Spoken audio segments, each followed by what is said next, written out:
2011 के रक्षा सौदा मामले में बीजेपी का कांग्रेस पर आरोप। गौरव भाटिया ने कहा कि कहीं भी भ्रष्टाचार है तो कांग्रेस पार्टी का तार है।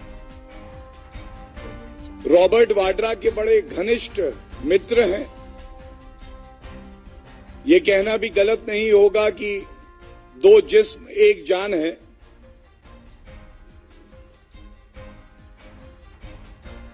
ये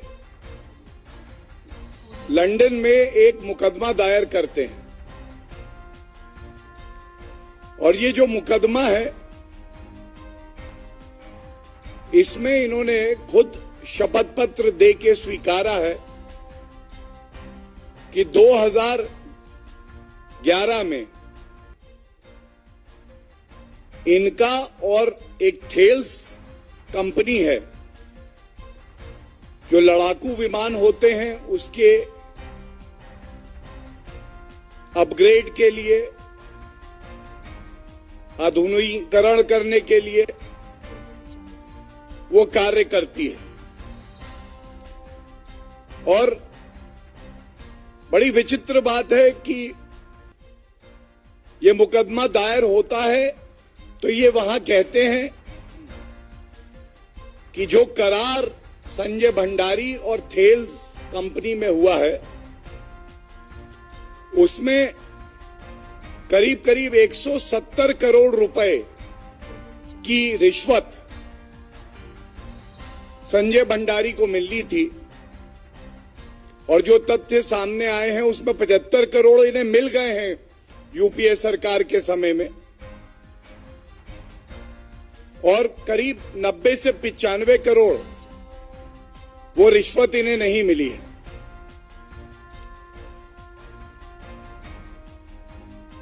ये इसलिए चिंताजनक है क्योंकि एक वाक्य में ये जो खबर आई है उससे पढ़ देता हूं and I am quoting from this news which says, quote, Mr. Bhandari alleges that from 2008 he helped Thales sell the upgrade of Mirage jets by facilitating a meeting with a senior Indian official. The contract was signed in 2011.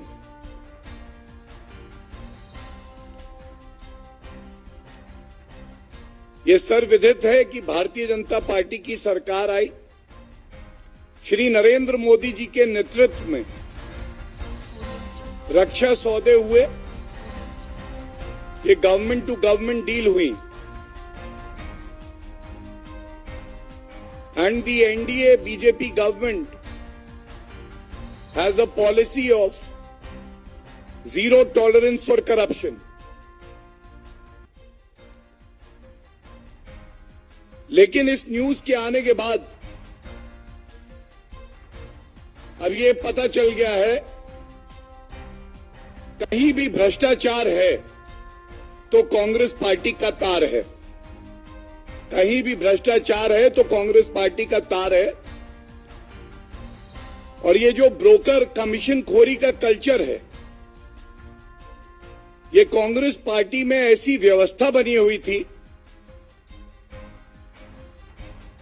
कि वो रक्षा सौदों में भी commission खोरी करते थे।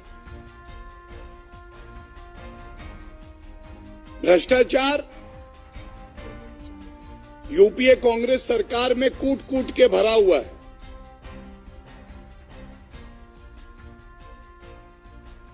और फर्क ये आया है कि हम सब जानते हैं ये जो संजय भंडारी हैं, जो रॉबर्ट वाड्रा के खासम खास हैं, उनके खिलाफ प्रत्यर्पण की जो कार्रवाई है वो भारतीय जनता पार्टी की सरकार ने ही शुरू करी है।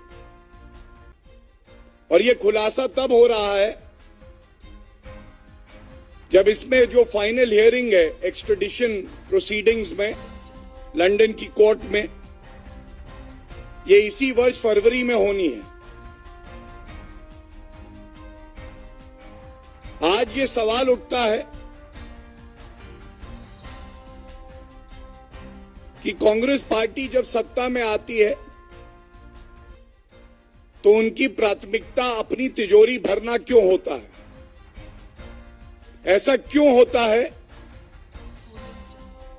कि जवान हमारे बुलेट प्रूफ जैकेट मांग रहे होते हैं तो ये वीवीआईपी चॉपर खरीद रहे होते हैं?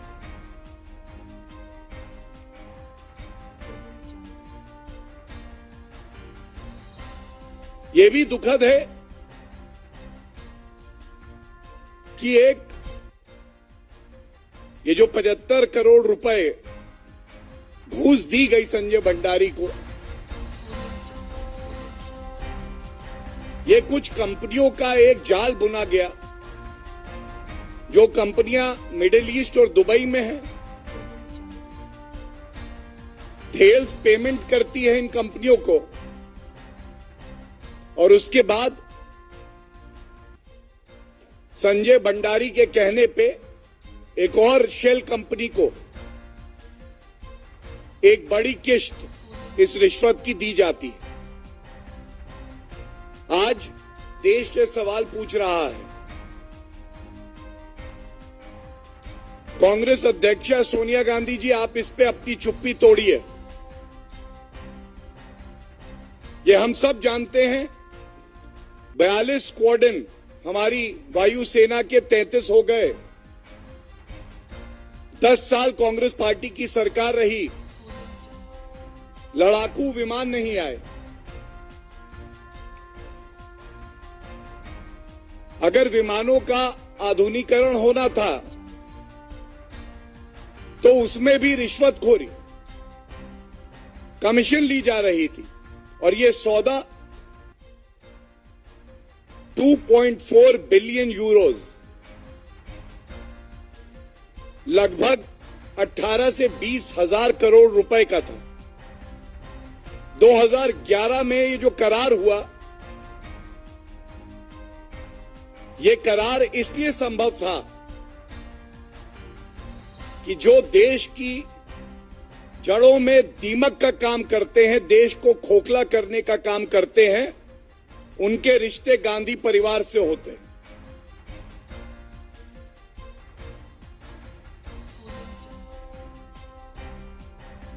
आज ये भी पूछना जरूरी है कि प्रियंका वाड्रा गांधी जी चुनाव प्रचार कर रही हैं,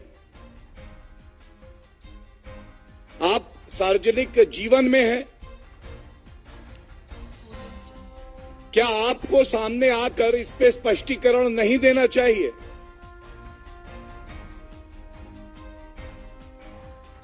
चाहे जमीन के घोटाले हों,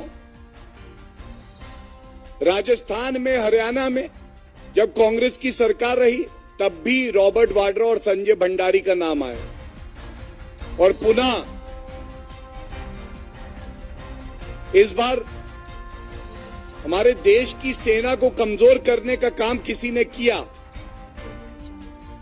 तो वो गांधी परिवार ने किया।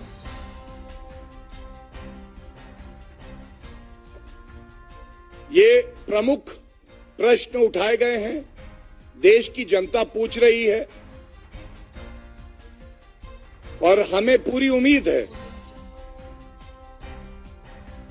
कि राष्ट्र हित में,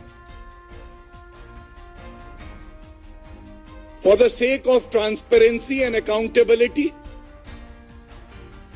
Sonia Gandhi ji, Rahul Gandhi and Priyanka Vadra Gandhi will respond to these questions. And if they decide not to respond to these questions,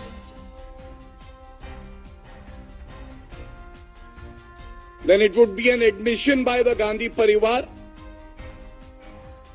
that not only did they provide political patronage to Sanjay Bhandari, but rather they were facilitating meetings between the company that was providing modernization and senior officials in the government during the Congress era.